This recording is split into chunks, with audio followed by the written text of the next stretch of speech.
José Luis Rodríguez Salazar. Actualmente estoy estudiando el tercer semestre en la carrera de Teología en el Seminario Todas las Naciones.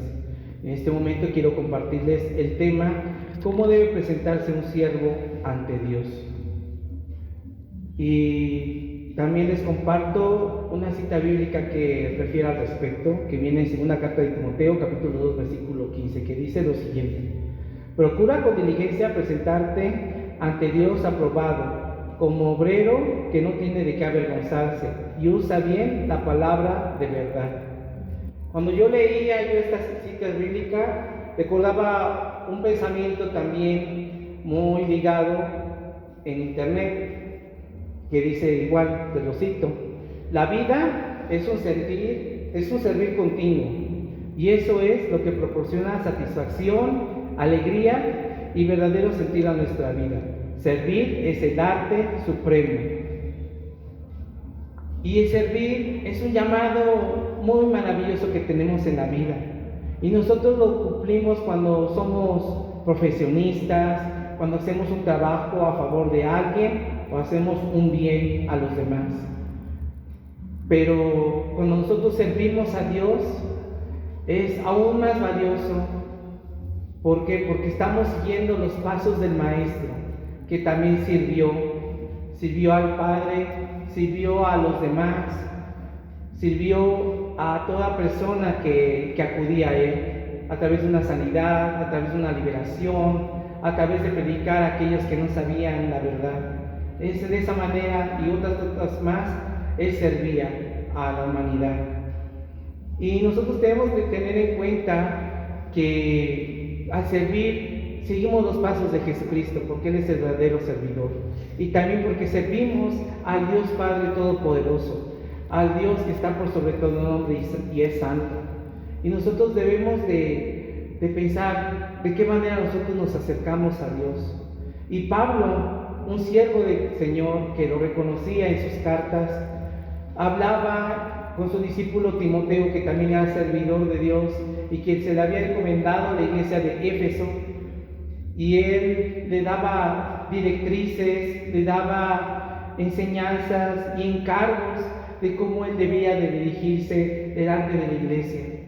Y en el versículo de 2 Timoteo 2:15 vemos tres cosas que este varón de Dios le encomendó a Timoteo que hiciera para que pudiera presentarse dignamente delante de Dios. Y la primera es procurar con diligencia presentarse ante Dios aprobado.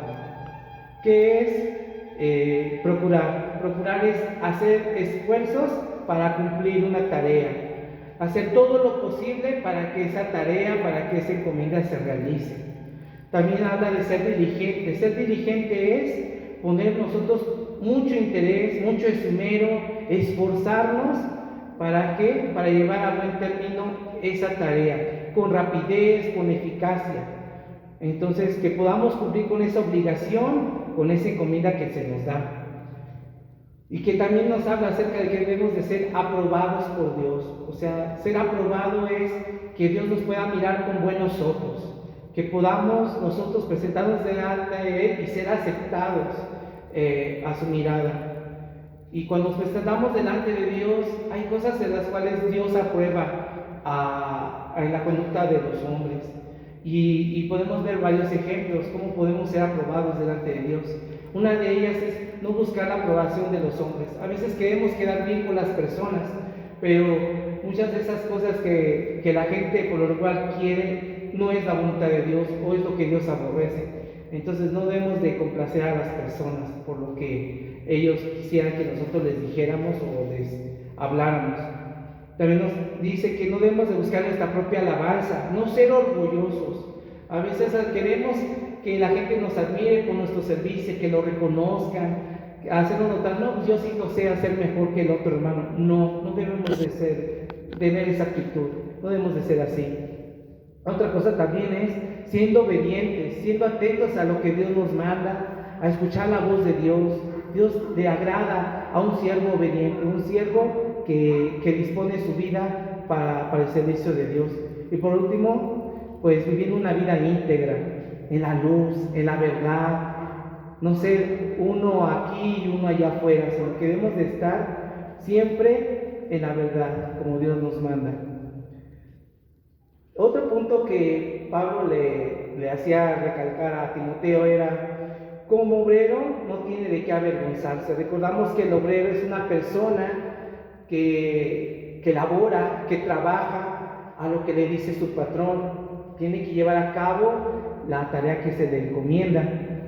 Y este obrero no tiene que avergonzarse. ¿Y de qué no se tiene que avergonzar el obrero? De seguir a Cristo, de dar a conocer al Señor, de evangelizar, de vivir conforme a la voluntad de Dios. Que la gente vea que realmente seguimos a Cristo y no ocultarnos, que la gente pues vea en nosotros que realmente estamos siguiendo al Señor. Hay cosas que tal vez nosotros podemos avergonzarnos y sí debería de darnos vergüenza. Por ejemplo, hablar con mentiras, decir falso testimonio, mentir a los demás.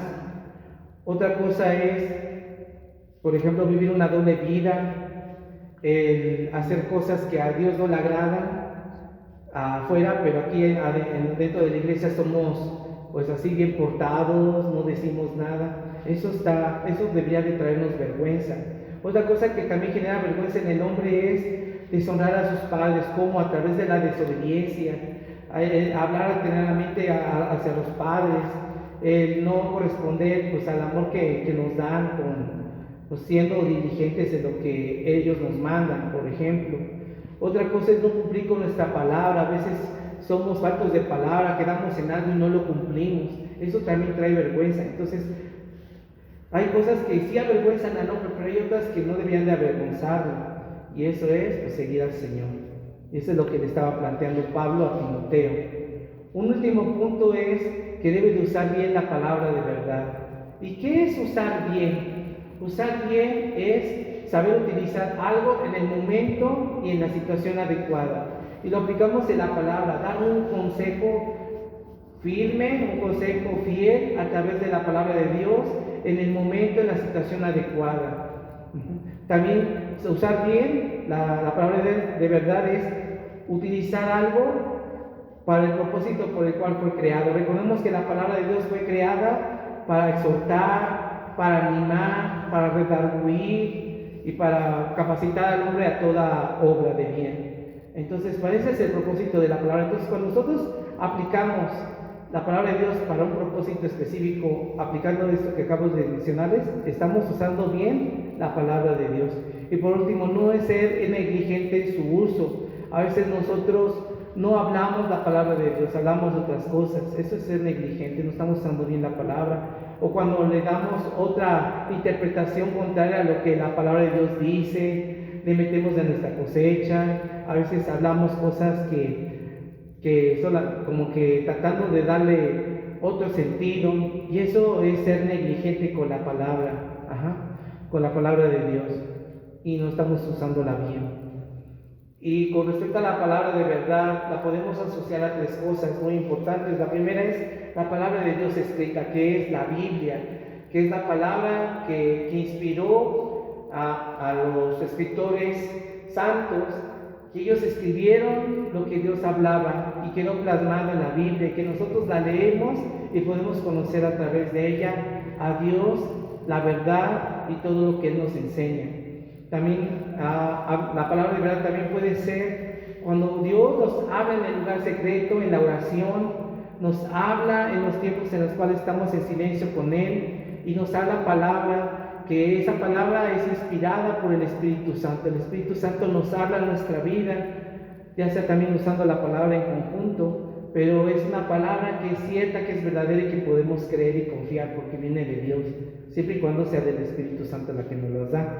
Y por último, Jesucristo lo que ha enseñado, lo que podemos encontrar en los evangelios, es también palabra de verdad, porque todo lo que Él escuchó del Padre, Él lo proclamó, Él lo dijo, Él no dijo nada contrario. Así que para terminar, hermanos, solo les puedo decir que ser servidor es un privilegio. Dios nos demanda que actuemos con integridad y que seamos fieles a Él. Así que buenas noches, bendiciones a todos.